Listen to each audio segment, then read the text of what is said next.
Alright मेरे प्यारे दोस्तों, मैं हूं हारिस सुल्तान और एक खबर सोशल मीडिया पे गर्दिश कर रही है और बहुत सारे मोमिन पागल हुए हैं। आपको पता है क्योंकि मैं ऑस्ट्रेलिया में, मेरा पूरा बाकी सबसे दिन आगे होता है, तो जो पूरा दिन जो हुआ था वो सुबह उठ के मुझे खबर मिलती है, पिछले दिन की का एक रैप अप मिलता है। तो बीजेपी की एक कैबिनेट मिनिस्टर है, उनका नाम स्मृति जेड ईरानी है, जो वुमेन एंड चाइल्ड डेवलपमेंट की मिनिस्टर है, कैबिनेट मिनिस्टर है। मुझे इसका डिफरेंस नहीं पता, बट एनीवे मुझे इनका पहले नहीं पता था कौन है। तो बहरहाल वो पहुंची मदीना शरीफ हरम में। ओए हो तो उन्होंने बड़ी अच्छी तस्वीरें भी खिंचवाई वहां पे, और वो कहती हैं कि हिस्टोरिक जर्नी था मदीना में, इस्लाम का one of the holiest site, second holiest काबे के बाद मदीना है, क्योंकि यहाँ पे रसूल अल्लाह भी रहते थे। और उनकी वहां पे मस्जिद नबवी में भी गई, हरम में गई, द माउंटेन ऑफ ओहद में गई। हालांकि you know she has mentioned it with respect, और वो वहां पे गई और बहुत सारे लोगों के साथ तस्वीरें खींची। ऑब्वियसली थियोलॉजिकली ओहो ये बड़ी खतरनाक बात है, क्योंकि मुशरिकीन, इस्लाम में काफरों की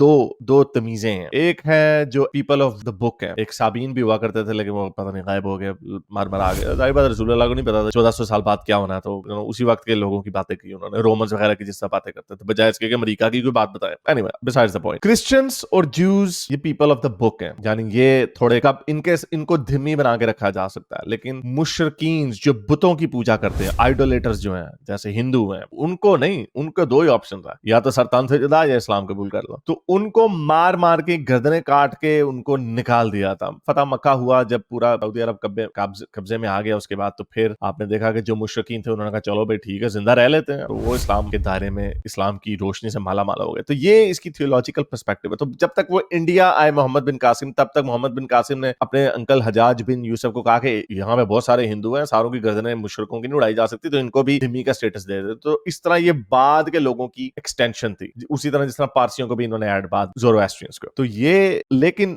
जो सऊदी अरब है, जो पेनिनसुला है, अरेबियन पेनिनसुला, वहां पे किसी हिंदू की गुंजाइश नहीं है, मुशरिक की गुंजाइश नहीं है, वहां पे कोई टेंपल नहीं बन सकता। लेकिन आपको जैसे पता है कि हमारे एमबीएस भाई, मैं तो उनका फैन होता जा रहा हूँ, जालिम है, ऐसे लोगों की दोस्ती भी नहीं चाहिए, तो वो सऊदी अरब को मॉडर्नाइज कर रहे हैं। आपको याद होगा वहां पे रियाद में सिनेमे भी खुल गए, वहां पे जस्टिन बीबर और वो मेरा ख्याल से बियोंसे आई थी, उनके कॉन्सर्ट भी हुए थे। तो सारे जो हमारे लंडे के मोमिनीन है, इनको बड़ी आग लग जाती है, पागल हो जाते हैं ना, तू तीन चे ना 13 चे। लेकिन ठीक है, मुझे लगता है कि हमारे एमबीएस भाई हमारी तरह के एक्स मुस्लिम मुझे लगता है एथियस्ट नहीं है। तो बहरहाल उनका जो विजन है, उनका विजन ये है कि हमने मॉडर्नाइज करना, पूरी दुनिया के साथ आगे चलना। उन्होंने उसका प्रोजेक्ट था, वो उन्होंने दुबई में देखा, यूएई में देखा, उन्होंने देखा कोई फर्क नहीं आया। यूएई की रिस्पेक्ट भी बढ़ रही है दुनिया में, उधर भी थोड़े लॉज हैं लेकिन उनको भी नरम किया जा रहा है। लेकिन यूएई को एक बड़ी ब्यूटीफुल डेस्टिनेशन समझा जाता है, सही वहां पे फायदा उठाया जा रहा है। तो सऊदी अरब को पता है कि दुनिया आगे आ रही है, तेल वहां पे नहीं रहना, तो हमने अपनी इकोनॉमी को डाइवर्सिफाई करना। I think last I check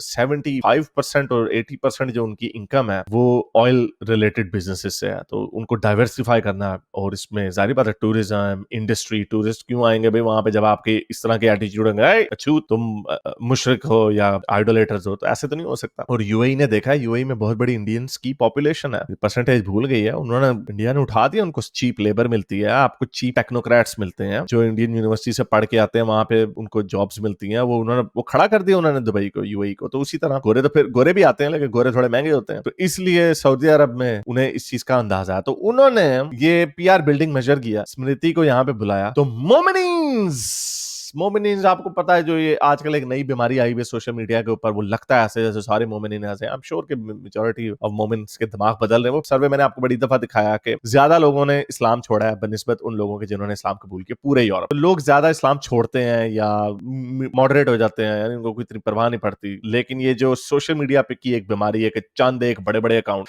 वो पागल हुए होते हैं। तो देखें, जैसे सब में से इसमें से एक पीकाचू है, कीकाचू, देखो वो कह रहा है ये बीजेपी की हिंदू मुशरिक औरत को रेड कारपेट और वीआईपी ट्रीटमेंट दिया गया हजरत मोहम्मद की मस्जिद में, यानी मस्जिद नबवी में। मुझे नहीं पता मस्जिद नबवी में भी उनको ले गए, मस्जिद नबवी में वो स्मृति को ले गए रेड कारपेट के ऊपर, और वो तो काफिर है। Don't you dare say anything against, वरना तुम्हें दहशतगर्द कह दिया जाएगा। कितनी मजे की बात है। हकीकाचू स्मृति जेड ईरानी जो है, जो एक मुशरिक हिंदू, ओहो बुतों की पूजा करने वाली, वो मस्जिद नबवी में चली गई। लेकिन ये अब नहीं जा सकता, क्योंकि आपको पता है जो हमारे एमबीएस साहब हैं वो फिर टोटे टोटे मार देते होते हैं पता नहीं लगता, इसलिए मैंने कहा उनकी दोस्ती भी नहीं अच्छी, दुश्मनी भी नहीं अच्छी, तो दूर ही रहो उनसे। तो बहरहाल, तो ये इन लोगों के बेचारों के हालात हैं, और यही हालात आने वाले हैं कि जो जितने बड़े बड़े मोमिनीन है ना, आपको याद है जाहिद हामिद लाल टोपी वाला, वो भी सऊदी अरब के खिलाफ बोलता रहता था, क्रिटिसाइज करता रहता था, उधर गया, उन्होंने पालिया लम्बा लाए, उन्होंने छितरम छितरी किया, तो फिर यहाँ पे हमारी जो एस्टेब्लिशमेंट, उन्होंने उनके कहा यार ये हमारा अपना ही बंदा है, बड़ा जाहिल है, हमने पाला हुआ इसको इंडिया के खिलाफ भोंकने के लिए, तो लेकिन ये कभी कभार आपके खिलाफ भोंक गया तो इसको माफ कर दो। तो इतने इसको कोड़े लगे, उसके बाद ये कहीं वापस नहीं गया वहां पे, और ये इन लोगों का भी यही हाल है, इन्होंने भी नहीं जाना। तो इसी तरह के और भी कुछ लोग हैं, क्या कहते हैं जी, ये देखें जी,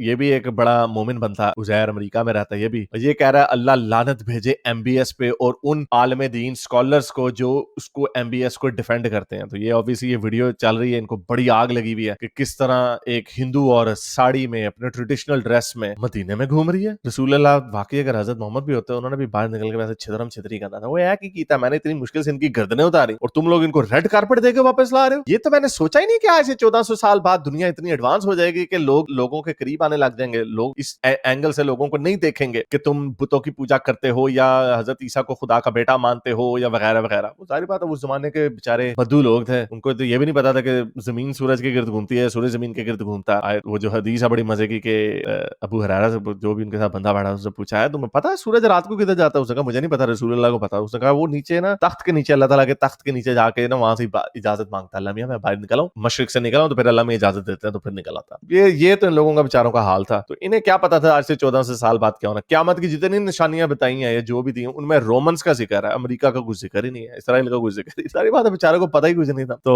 एनीवे, एक और इस तरह की एक और वीडियो, इस तरह की एक और पोस्ट, ये जो सबसे ज्यादा वायरल हुई उसमें भी यही है, ये सॉफ्ट स्पोकन के 6 मिलियन व्यूज हुए हैं, और इसमें भी वो यही कह रहा है कि हैं इसको मस्जिद में हरम में कैसे जाने दिया, मस्जिद के करीब भी कैसे चली गई ये, इतनी नफरत इनमें। क्योंकि जाहिर बात है ये वो बीमारी है, जैसे मैंने आपको बताया, सोशल मीडिया का एक बूम हुआ, स्पर्ट हुआ, सारे लोगों ने अपने अपने आइडियाज को रखा सामने, तो उस आइडियाज में से एक मोमिनों के हाथ में भी, बांदरों के हाथ में भी बंदूक आ गई, जैसे लाउड स्पीकर इनको मिल गया तो ये खुश हो गए। ये एक टेम्पररी फेज है, क्योंकि इनके आइडियाज इतने पोसीदा और गंदे हैं जो मॉडर्न दुनिया में चल ही नहीं सकते। देख ले इन्होंने क्या, कोई तीर नहीं मारा, कुछ अचीव नहीं किया इन्होंने। ये नफरत की बेस के ऊपर, मजहब की बेस के ऊपर लोगों से नफरत करने वाले लोग, इनका जिंदगी में इनका कोई कुछ अचीव नहीं कर सकते। अब तो ये बल्कि मार भी नहीं सकते किसी को, इतने नलायक है, इतने निकम्मे, इनको पहले इनकी गिची कुट ली जाती है। 9/11 के बाद भी एक इमीडिएट लो बैक आया था कि अमेरिका ने जब अटैक किया दहशतगर्दों को, खूब इनको लम्या पाया, जिन्होंने 9/11 किया सब मारे गए कुत्ते की मौत। उनको जब धोया उन्होंने, तो उसके बाद में एक रिएक्शन आया इंडिया पाकिस्तान में, यहाँ पे सारे लोगों ने दाढ़ियां उगानी शुरू कर दी, बुर्के हिजाब शुरू कर दिए, लेकिन फिर लोग उससे दूर होने लगे, क्योंकि इस्लाम को ये जो कहते हैं ना ये दीन फितरत है, ये दीन फितरत नहीं है, ये फितरत के अगेंस्ट है। मर्दों की फितरत इनको याद है कि हाँ जी मर्द हर एक के साथ सेक्स करना चाहता, तो इसलिए अल्लाह मैंने 4 शादियों की इजाजत दे दी। औरत की फितरत नहीं, इनको औरत की फितरत अपना बनाव सिंगार करना, अपनी खूबसूरती को दिखाना। उसको कहा नहीं, अपनी फितरत को मार लो और बुरके शुरके पहन लो, ताकि औरों की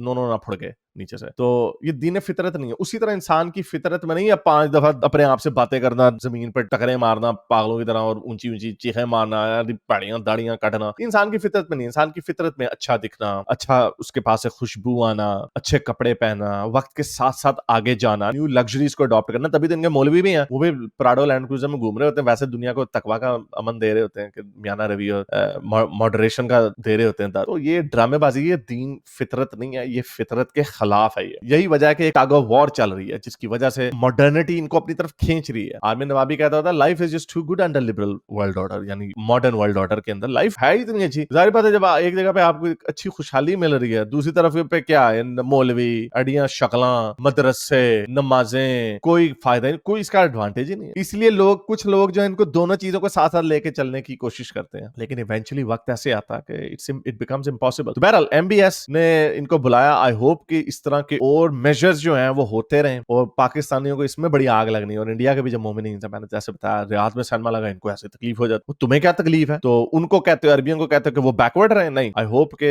एमबीएस के इसी तरह के जो प्रोग्रेसिव जो अमाल हैं वो होते जाएं, बढ़ते जाएं, और वहां पे एक इनलाइटनमेंट आए, और ये जिन्होंने बदमाशियां की हुई थी सरतन से जुदा, इनको लेने के देने पड़ जाए, इनके छितर पोला होना शुरू हो जाए। जैसे मैं बताया ये सारे हैं ना, ये कोई भी नहीं जा सकता, इनमें से एक भी नहीं जाएगा, ना हाज करने जाएगा, ना मदीने जाएगा, फाड़ लेना उन्होंने, है, वो बड़ा नजर रखते हैं इन सारी लोगों के ऊपर। तो ये है चक्कर इन लोगों का। एनीवे, उम्मीद करता हूँ आज की वीडियो आपको पसंद आई होगी। इसको लाइक करें, शेयर करें, सब्सक्राइब करें और नीचे कमेंट्स में अपने ख्यालात का इजहार जरूर करें। बताएं आपको जो इनलाइटेंड लोग हैं, जो एथियस्ट हैं या इवन हिंदूज भी हैं, क्या आपको मजा आ रहा है कि किस तरह बीजेपी की लीडर की और मोमिनों को, ये जो तंग नजर मोमिन है, आप श्योर सऊदी अरब में बड़े मोमिन हो, ये सारे मुसलमान थे, वो खुश है, वो आगे जाना चाहते हैं, आगे बढ़ना चाहते हैं, बढ़ो आगे, जो मर्जी आप अपना प्राइवेटली बिलीव करो, लेकिन आगे बढ़ो, लोगों को साथ लेके चलो। सिर्फ इस्लाम आपको नफरत सिखाता है कि काफिर है। तो बताएं आपको कैसा फील हो रहा है। अब तक के लिए इतना ही, अगली वीडियो तक साइंस हाफिज। अगर आपको मेरी ये वीडियो अच्छी लगी तो मेरे चैनल के मेंबर बनिए, पेट्रन बनिए, या फिर आप मुझे बाय मी या कॉफी में भी सपोर्ट कर सकते हैं।